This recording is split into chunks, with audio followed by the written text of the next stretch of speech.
much as I do, you probably also have a favorite book influencer whose recommendation you will follow. And basically, as soon as they give 5 stars to a book, you will click and buy that thing. So I thought I'm gonna start a little video series where I will basically be reviewing famous booktokers, booktubers, book recommendations, and see how much I actually like them. Of course, this is totally subjective, so please don't get mad. This is all for fun.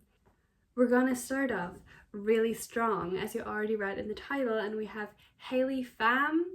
I hope this is how you say her last name, as our #1 starter here.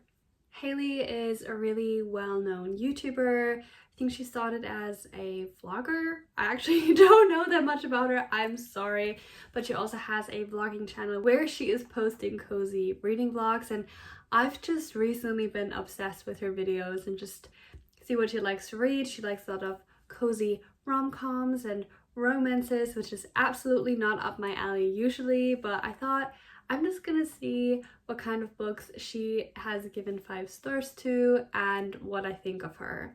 I know that she has also recently written and published a book. I will not be reviewing this here because I'm not gonna judge her writing style. I'm just here to basically judge her taste in books. That being said, I also like to mention that the reason why I also chose her is because she also likes some book series and some books that I really liked, so I was like, okay, I guess we're vibing here. But she also likes some books I've, first of all, never would have picked up on my own, or I absolutely don't like and I would give 0 stars to if I could, which I'm just gonna say it here. I don't like Colleen Hoover's writing, and I will not read another Colleen Hoover book. I've read 2. I was forced into both of them, and I did not enjoy either of them. And no, I didn't read It Ends With Us. I will not do that. I will not. I'd rather not do that. So I picked up some other books. I saw Haley recommending some romance, some rom-com-y vibes, also some other books, because while I think she is a big romance reader, she also has a really broad kind of expertise in reading. She reads a lot, and she made some videos about also reading outside of her usual genre, reading comfort zone, and this is also what this video kind of is. I would usually never opt for a romance book, really barely. So yeah, I hope you're going to enjoy. Also, this video is absolutely no hate against Haley if I don't like a book, which I don't know yet because I haven't read any of the books yet. I really like her vibe and her character, so please chill, and if you like any of the books or you don't like them, everybody's allowed to have a different opinion. So let's get right into it.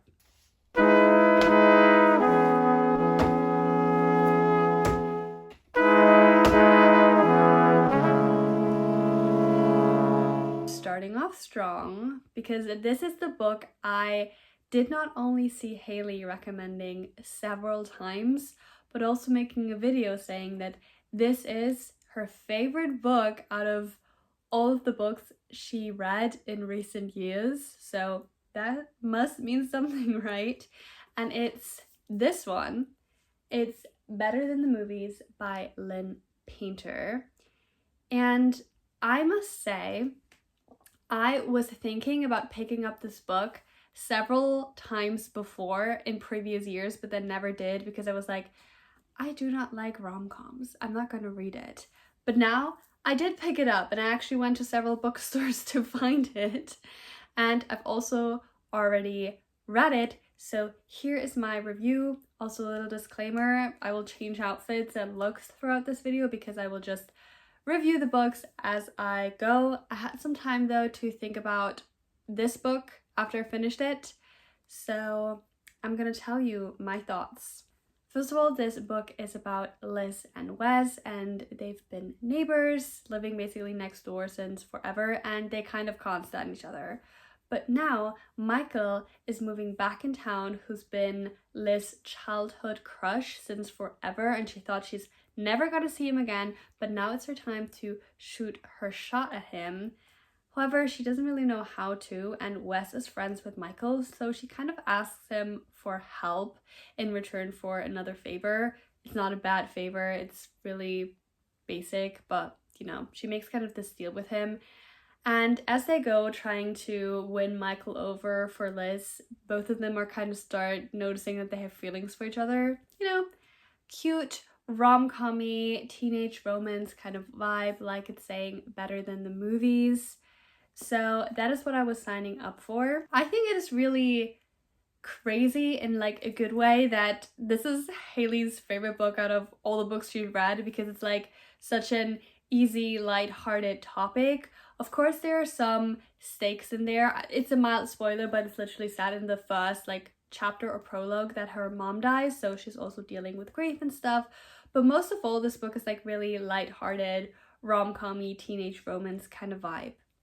Now, I like to say that the characters are both really like cute and you really start to like them, so I didn't feel like while reading it that I was cringing too much. Like some things that were like a little over the top for my personal taste, but I kept seeing this is a book written, I think, for teenagers. They're like 18, 17, 18.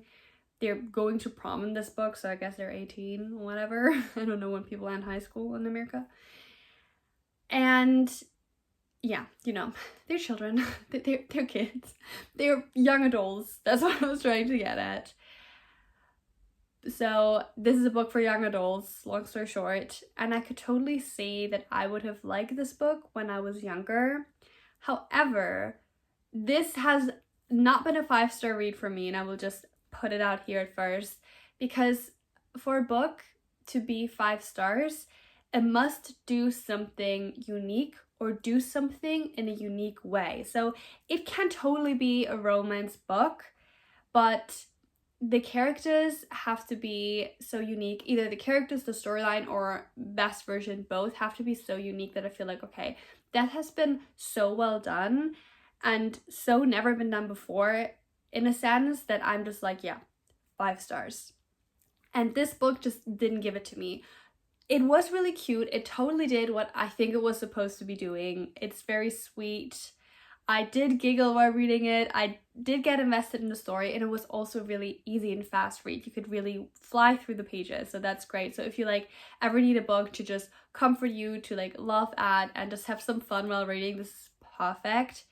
However, one thing that bothered me till the end is that it reminded me so much of To All the Boys I've Loved Before, which the first 2 books in To All the Boys I've Loved Before are 5-star reads for me, and the third one is 4-star. And I'm still surprised at this because I've read them when I was like 14 and I loved them, and then I thought I'm gonna be a romance reader, but I never was. But I reread the entire series at the start of this year, and I was like, oh my god, am I literally destroying this idea I have of this whole series with this? But I didn't. I loved it because Lara Jean is just the cutest character out there, and her love story with Peter Kavinsky is just the absolute best. It's like the first film also is like has so much rom-com material and so much like chance to become like a classic. I just love To All the Boys I've Loved Before, and I feel like this story is so close to the vibe of that book. You know, both girls have lost their mother. They get with a guy, kind of do this fake dating thing to get with another guy or to not get with another guy. To All the Boys I've Loved Before is literally referenced in this book because the main character does like playlists, and she refers to this Hot Top Scene song in the book. And I was just like, why would you reference To All the Boys I've Loved Before when this is literally another version of that, just with other characters? It's like obviously not the same story, but it's like super similar because the main character is also like a little bit quirky and uncool, but in a cool way because she just does her thing. Like she wears like clothes that aren't cool but like a little bit like granny vibes, you know? Like I love Lara Jean's fashion, and I bet I would love Liz's fashion as well. But there were just so many similarities, you know. Wes is kind of like this hot, cool guy on the... Is he playing football, baseball? Actually, I already forgot. But like he's this cool, sporty guy. Goes want to get with. So many similarities. And I was just like... I mean, I love that. But because To All the Boys I've Loved Before is what it is, I was just like... Yeah, I wish there was a little bit more to it that wasn't too much like copy pasted. I'm not like blaming it, but like the author clearly knows To All the Boys I've Loved Before. Even if she just seen the movie, she knows. So I was like, not a 5-star read, but still cute. And honestly, this is one of the books that would totally get me into reading more romance novels because it is super cute and it has no smut in it, which I personally am not a fan of. And I just love that these books still exist out there and being age appropriate if you read this as a teenager or as an adult who just doesn't like reading smut. I guess I'm alone, but you know, I exist. I bet there are more people out there who are not into smut. Am I right? Anyway, this book is just all the cuteness, and even it being super similar to all the boys I've loved before. God, that's such a long title. It is just, it has a nice storyline. It's just really cute. You know, it's obviously not like life-changing, which a book also doesn't have to be, which I think we always are looking out for these books who have to like change the way your brain chemistry work, and like honestly no, reading should also be fun. So this is great, and I honestly am glad that I've read it. I think I would give this like a 3.5 star. On Goodreads I gave it like 4 stars because I felt like that was fair, because I did have a good time reading it, but again, I did have some issues with it. Like, I wouldn't call them issues, just some thoughts. So we're definitely off to a good and strong start with Better Than the Movies. It's a new day and it's time for book number 2, which I actually already started yesterday, but I forgot to film. And it's this one. It's Beach Read by Emily Henry. And I've picked out this book because Haley said that Emily Henry is one of her favorite authors of all time. And I think this was the book that got her into reading Emily Henry. So I thought, let's give it a shot. And I gotta be honest with you, I would have never picked up Emily Henry or any book by Emily Henry by myself. It's just so out of my reading comfort zone. And what kind of person am I to say that basically reading a rom-com book about 2 writers in summer having a romance? I don't know. Who am I to say that's out of my comfort zone? That's probably one of the most comforting reads you can pick. But it's just not a read I would usually pick. Here we are. I actually started this book and thinking already I was not gonna like it. But so far so good. I'm like 60 pages in and I do like it. And the first chapter already hit me by surprise. I did not expect that dramatic things happening in this book. I like to say that I think one thing a lot of people like about Emily Henry, judging by the fact that I've read 60 pages, is that she writes super funny dialogues. Like, the 2 main characters are constantly bickering, and it is amusing, I must say. So I'm gonna continue reading this.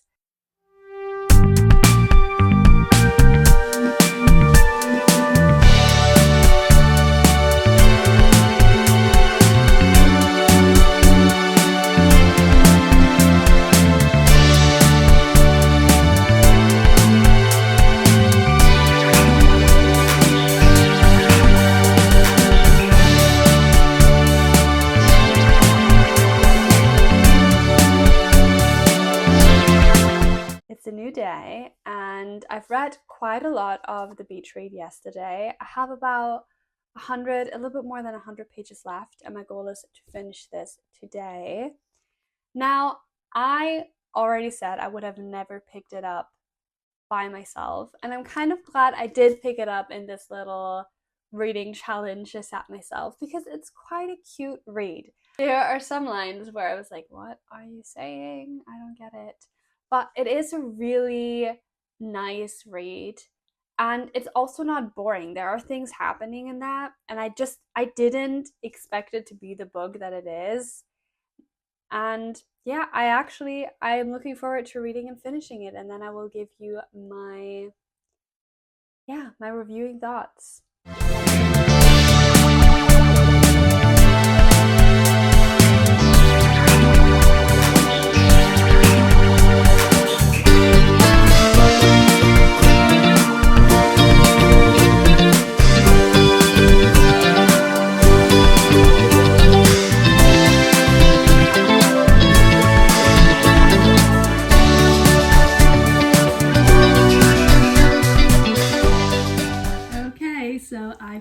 finished the beach read, and to be honest, I really did enjoy the start of the book, and it is a very easy, quick, fun read, but the end was a little bit anticlimactic. Like, I just expected more. I don't know.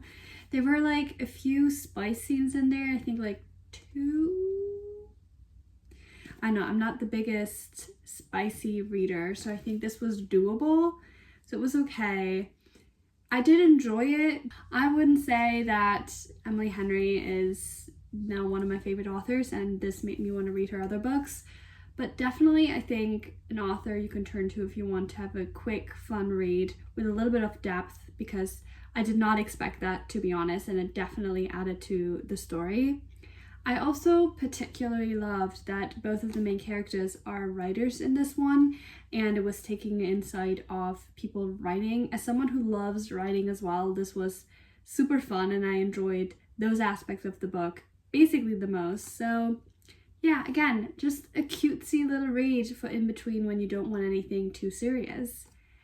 And as you watch me finishing the beach read, I felt super motivated and already started with the next book I was gonna read, which is this one, The Storied Life of A.J. Furkey by Gabrielle Zevin. And I am really excited for this one because I also think it's a cute one. And again, I already started it. This is going to be a super quick read, as has been the other two, because I'm already 100 pages in and I just started it. I've read Tomorrow and Tomorrow and Tomorrow, and I really liked it, and I know that the author has written other books, but I kind of forgot about that, I guess. And when Haley mentioned in one of the videos, I was right, she wrote more things, and I really liked Tomorrow and Tomorrow and Tomorrow, so I wanted to read more by the author, and this gave me the opportunity. The book is about a bookstore owner who one day just finds this 2-year-old girl sitting on the floor of his bookshop with a note attached to us saying, please take care of this little girl. And he starts taking care of this little girl. That's kind of the premise, which is really broad, but that's as much as had happened till now. I'm seeing where it leads. I also think this is going to be really cozy because bookstore owners, books written about books, about loving to write books, read books, they're great. And I see a pattern here. This is definitely more like a literary fiction, I think. And it's interesting so far. I actually don't have that much thought about it yet. I think that often we try to choose books that are so smart and significant and have so much meaning, and those are the books that are like valued above, while I think reading is mostly for fun, and we should value the books we read just for fun just as much, if not more, because I bet that a book that got you into reading, if you really love reading, is probably more likely to be on the fun side or have a fun aspect in it. Maybe I'm wrong. Comment the book that got you into reading down below, actually. Mine was The Hunger Games. I mean, I loved reading before that, but The Hunger Games is like, it was a game changer for me, really, truly.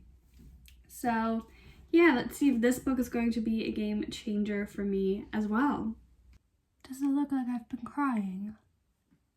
Because I have. A little bit, but I have. Not today though. Today I haven't. Because I've already finished this book. And I did not expect this at the start, but then when I was like halfway through, I was like, okay, I think it's gonna get sad because otherwise I don't know what else is going to happen. So this is the one book that I would have picked up myself and read it, and I did enjoy it. I think there's kind of this pattern with these books, is that they are good and they are nice and I'm enjoying them, but there's always something missing. With this book, I can't really pinpoint it because it's a really nice, I think also well thought through story and also a really well told story, but I couldn't get myself into the characters. Not because the characters weren't like likable or interesting, I don't know. Like I said, I can't pinpoint it. However, I think this is one of the best books you could pick to get out of a reading slump because it's super fast paced. Like I got through this in 2 days, like basically in 2 sittings, and I did not expect it. And I also wanted to keep reading to see what happens. So this is, I think, the perfect book to pick if you're in a reading slump. And because I finished this so quickly, I already started the 4th and last book of this little reading challenge. And I've really wanted to go read this book after it's been recommended by Haley. And it's The Ministry of Time by Kaliane Bradley. Now, Emily Henry said, electric charming, I loved every second. I think Haley read this because in one of her videos she read books her favorite authors gave 5 stars to, and I think this was one of them. And like I said, I already started it. I can see why. I think this is also set to be like a new classic. It just came out last year, and I see the point. Its concept, I hope I can explain this well. It's about this woman, we don't learn her name, she's referred to as a bridge, who starts at the Secret Service, who just discovered basically that time travel works. So it's the British government that discovered time travel works, and they're trying it out by taking people out of the past who would have died anyway out of their timeline and bringing them into the future, or in that book the present, but it's in the near future basically. And the main character is one of the bridges who basically introduces the person from the past who's been assigned to her into the future. So basically she answers questions like, what is a washing machine? How does it work? Why a woman and man still not having equal rights? Well, I don't know. Not necessarily that maybe a man from the past would ask that, but that is the concept of the book. And it is really, like, the idea itself is really cool, and I'm interested to see where it goes, because the guy who comes in from the past has been a real person. So there's like a picture of him in the back of the book. I already peeked at it, and I think that is so interesting to think about, like, what happens if we take people out of the past who, you know, would have died anyway, so they wouldn't have had any impact and wouldn't change the future. Could they adapt? Can they survive? And again, I'm excited to see where this is going. So we'll keep reading this, and then we will meet each other again for the last and final update.